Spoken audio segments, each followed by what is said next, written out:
Imagine a cena. Um homem sentado sozinho em seu quarto, no escuro, olhando para o teto. O celular está ao lado, cheio de notificações, mas nada daquilo parece ter sentido. Ele trabalha, paga contas, sobrevive, mas dentro dele existe um vazio que nenhuma conquista, nenhum prazer imediato e nenhuma distração consegue preencher. Essa é a crise que milhões vivem hoje, a crise do vazio existencial. E Jordan Peterson explica que esse buraco interior não é um fenômeno novo da modernidade. Na verdade, a Bíblia já falava disso há milhares de anos. No livro de Eclesiastes, por exemplo, encontramos a voz de Salomão ecoando através dos séculos. Vaidade das vaidades, tudo é vaidade. Ele tinha poder, riqueza, sabedoria, mulheres, festas, tudo o que a maioria sonha conquistar. E mesmo assim, declarou que tudo era vazio, sem um propósito maior. O que Peterson faz com a lente da psicologia é mostrar que o ser humano não sobrevive apenas de prazeres ou conquistas externas. Ele precisa de um sentido profundo que dê ordem ao caos da existência. Segundo Peterson, o vazio moderno é o resultado direto da tentativa de eliminar o transcendente da vida. Quando a sociedade decide que não existe Deus, que não existe verdade objetiva, tudo se torna relativo e o ser humano fica sem um norte. A Bíblia já descrevia esse dilema em passagens que mostram povos se desviando de Deus e perdendo completamente o rumo, caindo em idolatria, confusão e destruição. A ciência pode explicar como funcionam as coisas, mas não responde ao porquê da vida. E é justamente essa pergunta que atormenta quem olha para dentro de si e não encontra um motivo real para continuar. O coração humano clama por propósito, e sem ele, a vida se torna insuportável. A Bíblia revela esse caminho ao ensinar que o sentido não é inventado, mas encontrado em algo maior do que nós mesmos: o Criador. Peterson mostra que essa busca pelo significado é o que sustenta o ser humano diante do sofrimento. Se não houver uma razão para levantar todos os dias, o peso da existência esmaga qualquer um. Mas quando existe propósito, quando você entende que sua vida é parte de uma história maior, até o sofrimento ganha significado. No princípio, a Bíblia descreve uma cena grandiosa. A terra era sem forma e vazia. Havia trevas sobre a face do abismo. Gênesis 1:2. Essa imagem não é apenas uma narrativa de como o mundo surgiu, mas uma metáfora atemporal da condição humana. O caos sempre esteve presente, e é contra ele que precisamos lutar diariamente. Jordan Peterson retoma essa verdade bíblica e explica que a vida é um campo de batalha entre ordem e caos. Na linguagem psicológica, o caos representa o desconhecido, o imprevisível, aquilo que ameaça a estabilidade. É o diagnóstico inesperado, a perda repentina, a traição de alguém que você confiava. O caos é a escuridão que assusta, porque não sabemos o que virá de lá. Já a ordem é o território daquilo que conhecemos, das rotinas, das regras, das estruturas que nos mantêm firmes. O que a Bíblia mostra, e Peterson reforça, é que o ser humano precisa caminhar sobre essa linha tênue entre ordem e caos. Em Gênesis, Deus traz luz às trevas, separa o mar da terra, organiza o que era confuso. Isso é mais do que criação do universo, é uma lição psicológica sobre como viver. Cada vez que você coloca disciplina em sua vida, cada vez que transforma bagunça em clareza, você está repetindo o ato criador de Gênesis. Mas existe um detalhe profundo aqui. Viver apenas na ordem também é perigoso. Uma vida totalmente previsível pode sufocar a alma, levando ao tédio e à estagnação. Da mesma forma, viver entregue ao caos é um convite à destruição. O equilíbrio está em caminhar no limite entre os dois, onde a ordem traz estabilidade e o caos traz possibilidade de crescimento. Por isso, quando Deus chama o homem a cultivar o jardim do Éden, Ele não está apenas dando uma tarefa agrícola. Está mostrando o dever de todo ser humano, colocar ordem no caos da própria vida.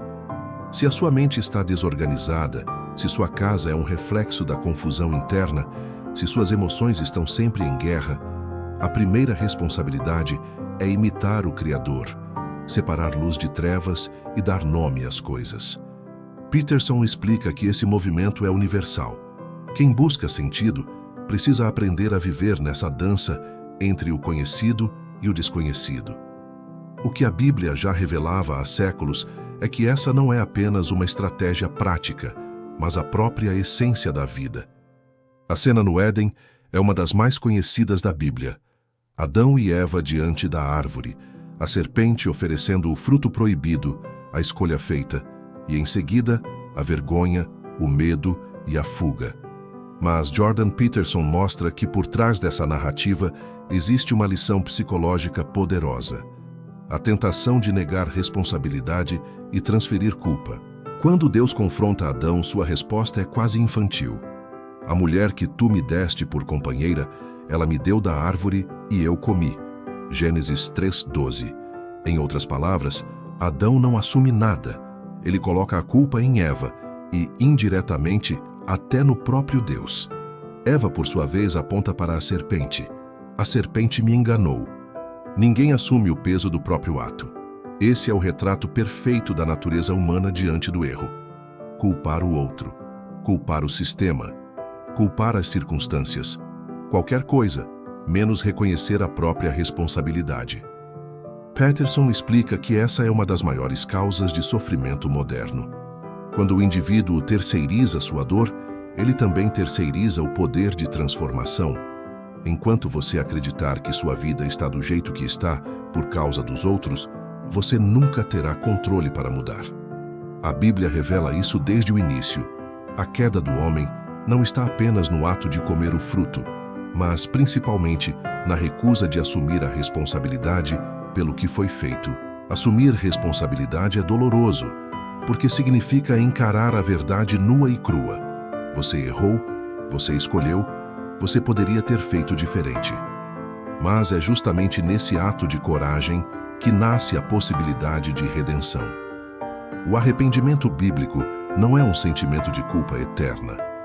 É um reconhecimento honesto que abre caminho para uma nova chance. Peterson insiste que a vida só começa a mudar quando você diz a si mesmo: eu sou o responsável pela minha condição atual. Essa é a única postura que dá poder real. É duro admitir, mas é libertador. Porque se você é o culpado, você também é o único que pode reconstruir. A história de Adão e Eva não é apenas um mito antigo. É o reflexo do que acontece toda vez que escolhemos culpar o outro em vez de assumir nosso papel. A Bíblia já ensinava há séculos aquilo que a psicologia moderna confirma.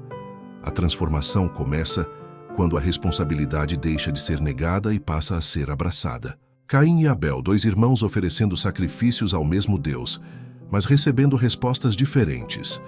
Abel entrega o melhor que tem, com coração íntegro, e sua oferta é aceita. Caim oferece algo sem profundidade, apenas por obrigação, e sua oferta é rejeitada. A reação dele é imediata: ira, inveja, ressentimento. E é nesse ponto que a Bíblia revela um princípio psicológico que Peterson destaca. O pecado nasce primeiro no interior, como uma desordem da alma, antes de se manifestar em ação. Deus adverte Caim de forma direta: por que andas irado e por que descaiu o teu semblante? Se procederes bem, não é certo que serás aceito, mas, se não procederes bem, o pecado jaz à porta. O desejo dele será contra ti, mas a ti cumpre dominá-lo. Gênesis 4, 6, 7. Essa frase é uma das descrições mais precisas da dinâmica do mal dentro do ser humano. O pecado é comparado a uma fera agachada, esperando o momento certo para atacar. Jesus declara em João 8,32: e conhecereis a verdade, e a verdade vos libertará. Essa frase, repetida tantas vezes, não é apenas um slogan espiritual, mas uma chave psicológica e existencial que Jordan Peterson resgata em seus ensinamentos. Ele afirma que mentir, seja para os outros ou para si mesmo, corrói a alma, destrói relacionamentos e, no fim, escraviza. A Bíblia já revelava há séculos que a verdade não é um peso, mas o único caminho para a verdadeira liberdade. Quando alguém mente, cria uma prisão invisível. Primeiro, porque precisa sustentar a mentira, inventar versões, viver na tensão constante de ser descoberto. Segundo, porque passa a acreditar na própria farsa, se afastando cada vez mais da realidade. Peterson explica que a mentira é como um vírus que se multiplica dentro da mente, distorcendo percepções, gerando ansiedade e alimentando a escuridão interior. Cristo, por outro lado, é descrito como o Logos, a própria encarnação da verdade. Segui-lo significa alinhar-se ao princípio que sustenta o universo, a realidade como ela é. Isso exige coragem, porque a verdade nem sempre é agradável. Ela pode expor falhas, quebrar ilusões, mostrar que estamos errados. Mas, ao mesmo tempo, ela liberta, porque tira o peso das máscaras e dá ao ser humano a chance de reconstruir a vida sobre fundamentos sólidos. Verdade não é apenas uma virtude moral, mas uma estratégia de sobrevivência. Pessoas que escolhem encarar a realidade, mesmo quando dura, tornam-se mais fortes, mais confiáveis, mais capazes de atravessar o sofrimento. Já aquelas que escolhem o caminho da mentira acabam presas em redes de ilusão que inevitavelmente desmoronam. A Bíblia já antecipava isso ao mostrar que Satanás é o pai da mentira, João 8,44, e que quem caminha nesse caminho acaba escravizado por ele. A mentira promete conforto temporário, mas entrega destruição. A verdade, ao contrário, dói no início, mas gera libertação duradoura. Assim, tanto Cristo quanto Peterson convergem para o mesmo ponto. A vida só começa a mudar quando você decide ser radicalmente honesto consigo mesmo e com o mundo. Não há cura para a alma, nem crescimento verdadeiro, sem a coragem de falar e viver a verdade. Jesus não promete uma vida fácil. Pelo contrário, ele diz em Mateus 16:24, se alguém quer vir após mim, negue-se a si mesmo, tome a sua cruz e siga-me. Essa imagem da cruz é talvez uma das mais pesadas do cristianismo, mas também uma das mais libertadoras. Jordan Peterson destaca que a cruz simboliza o sofrimento inevitável da vida e que a única forma de enfrentá-lo é com coragem e responsabilidade.